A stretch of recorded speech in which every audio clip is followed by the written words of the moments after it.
एक स्टेशनरी दुकान जहाँ पे बहुत कुछ स्टेशनरी का सामान मिला करता था। पेंसिल, रबर, शार्पनर्स, फोल्डर्स इत्यादि काफ़ी सामान।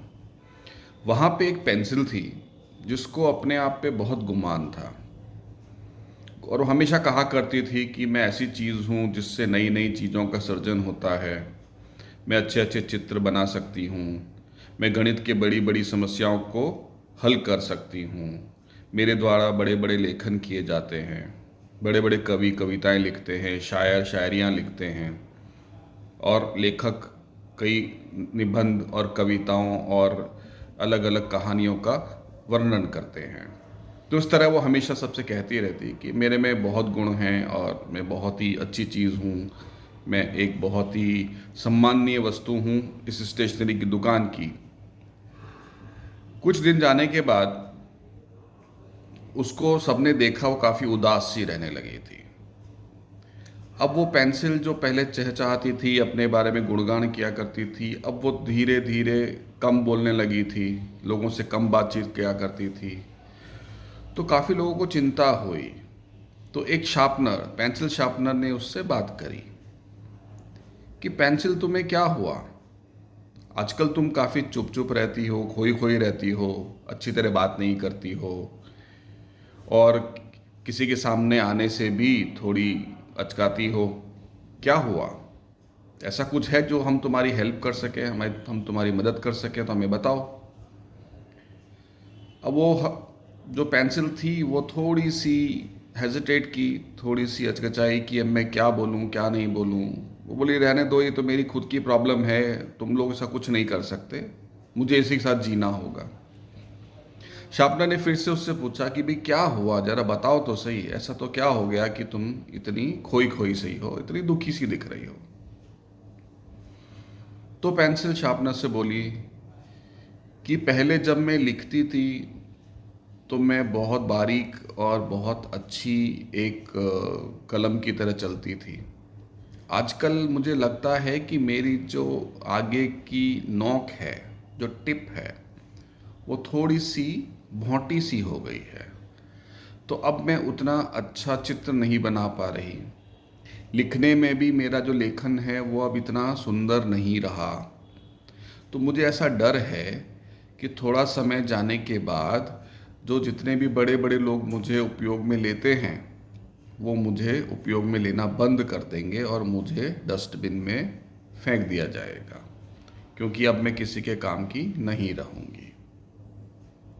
अब ये सुन के तो शार्पनर भी दुखी हुआ और बाकी सब जो उसके मित्रगण थे वो भी दुखी हुए।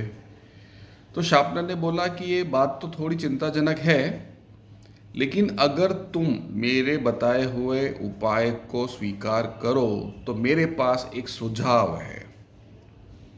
अब वो सुझाव ऐसा है कि उसको मानने के बाद तुम्हें थोड़ा कष्ट भी होगा, लेकिन हो सकता है कि तुम्हारा पुराना जो समय था, जो तुम्हारा सुनहरा भूतकाल था, वैसा ही समय तुम्हारे आज में और आने वाले कल में शायद वापस आ सके। अब पेंसिल एकदम से चौंकी। ऐसा तो क्या उपाय है कि जिसके कारण मेरा पुराना सुनहरा समय वापस लौट सकता है?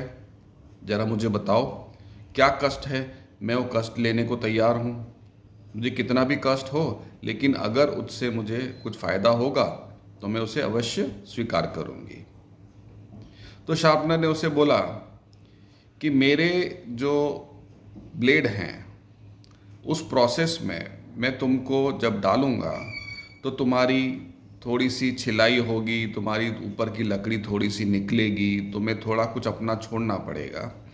लेकिन मैं तुमसे वादा करता हूँ कि वो प्रोसेस ख़त्म होने के बाद, वो पूरा जो प्रक्रिया है वो ख़त्म होगी, उसके बाद तुम वापस पहले की तरह एक नुकीली नोक वाली, एक अच्छी नोक वाली पेंसिल बन जाओगी। और जिस सुंदरता से तुम पहले के समय में लिखा करती थी, चित्र बनाया करती थी, लेखन करती थी, वो फिर से कर पाओगी और तुम्हारी इज्जत इन सभी लोगों में वापस से पुनः स्थापित होगी। तो पेंसिल चिंतित हो गई कि अच्छा, मुझे मेरा कुछ छोड़ना पड़ेगा। मेरा कुछ निकल जाएगा, ये सब होगा तो, और दर्द भी होगा, तो ये तो बड़ी चिंता वाली बात है, मुझे करना चाहिए कि नहीं करना चाहिए। वो ऐसा सोचने लगी। फिर कुछ सोच के उसने कहा ठीक है, अब मेरे पास दूसरा कोई उपाय तो है नहीं, ये इकलौता एक उपाय है, ये करके देखते हैं, क्या पता मेरा पुराना सुनहरा समय वापस लौट के आ जाए। तो उस पेंसिल ने हामी भरी और शार्पनर ने उसे छीला। उस प्रोसेस में काफ़ी पुरानी लकड़ी ऊपर से निकली, लेकिन अंत में उस पेंसिल की नोक वापस से तीखी हो गई, तेज हो गई, एकदम बारीक हो गई, और उसका जो लेखन था वो वापस से बहुत ही सुंदर हो गया। ये देख के पेंसिल बहुत खुश हुई और उसने शार्पनर को बहुत बहुत धन्यवाद कहा। अब इस कहानी से हमें क्या जानने को मिलता है, क्या हम सीख सकते हैं? ये कहानी हमें सिखाती है कि जो कुछ हमारी वैल्यू है या हमारी कीमत है हमारे समाज में, लोगों में, कहीं पे भी, वो हमारे बाहरी दिखावे के कारण नहीं है, हम कैसा दिखते हैं उसके कारण नहीं है, हमारे अंदर जो है उसके कारण है। जब तक हम अपने अंदर की चीज़ें बाहर नहीं निकालेंगे, हमारी असली कीमत हमें पता नहीं चलेगी। उसके लिए हमें क्या करना पड़ेगा? हमें पेंसिल की तरह उसे कहीं ना कहीं किसी ऐसे पद्धति से हमें अपने आप को शार्पन करना पड़ेगा, तेज करना पड़ेगा, जिसमें हमारा ऊपरी जो चीज़ें हैं वो सब हट जाएं और हम एक अच्छे, और अंदर से जैसे हम सुंदर हैं वैसे हम सबको बाहर दिखा पाएं। पेंसिल ने क्या किया? पेंसिल ने अपना बाहरी आडंबर, पुरानी चीज़ें, जो एक्सेस चीज़ें, जो उसके काम की चीज़ें नहीं थी, उनको अपने ऊपर से हटा दिया। उस हटाने के प्रोसेस में उसको काफ़ी दर्द हुआ। उस दर्द के प्रोसेस से निकलने के बाद जब वो बाहर आई तो वापस पहले की तरह सुंदर हो गई, वापस उसकी कीमत बढ़ चुकी थी। हमने कितनी बार लाइफ में अपने आप को शार्पन करने की कोशिश करी है? हम एक बार एक फॉर्मल एजुकेशन ले लेते हैं, ग्रेजुएशन, पोस्ट ग्रेजुएशन, या जो भी हम डिग्री हमारे साथ लेके घूमते हैं, हमें लगता है कि हम अब पूरे हो गए हैं, अब हमें कुछ और सीखने की ज़रूरत नहीं है। क्या आपको नहीं लगता कि जीवन के हर कदम में हमें अपने आप को शार्पन करने की ज़रूरत है, अपने आप को तेज़ करने की ज़रूरत है? बदलते समय के साथ चलने के लिए आपको नई नई चीज़ें सीखने की ज़रूरत है। कई लोगों को ऐसा होता है कि हमने तो 25, 30, 40 साल नौकरी किया है, बिजनेस किया है, तो अब हमें नया कुछ सीखने की ज़रूरत नहीं, हमें सब कुछ आता है। लेकिन ज़रूरी नहीं कि आपको सब कुछ आता हो। आपसे कम उम्र के लोग, आपसे नए लोग, जिन्होंने आज बिजनेस शुरू किया हो, आज नया नौकरी शुरू किया हो सकता है उनका ज्ञान आपसे ज़्यादा हो, क्योंकि उन्होंने कुछ नई चीज़ें सीखी हैं जो आपने नहीं सीखी हैं। कई लोगों को आज के ज़माने में कंप्यूटर पे अच्छा मास्टरी नहीं है, यूज़ करना अच्छी तरह से नहीं आता, लेकिन नए जो बच्चे हैं उनको बहुत अच्छी तरह आता है। तो आप कैसे कह सकते हैं कि आप उनसे बेहतर जानते हैं? ज्ञान हमारे आसपास बिखरा पड़ा है, उसकी कोई कमी नहीं है, लेकिन एक प्रोसेस है जिसके थ्रू आपको जाना पड़ेगा। अगर आप उस प्रोसेस को एक्सेप्ट करने को तैयार हैं, अपना कुछ छोड़ने को तैयार हैं, और ये छोड़ना क्या है? हमें ये अहंकार छोड़ना है कि हमें सब कुछ आता है। जिस दिन आपने ऐसा मान लिया कि मुझे सब कुछ आता है, मुझे अब कुछ और सीखने की ज़रूरत नहीं है, वो आपके पतन की शुरुआत होगी।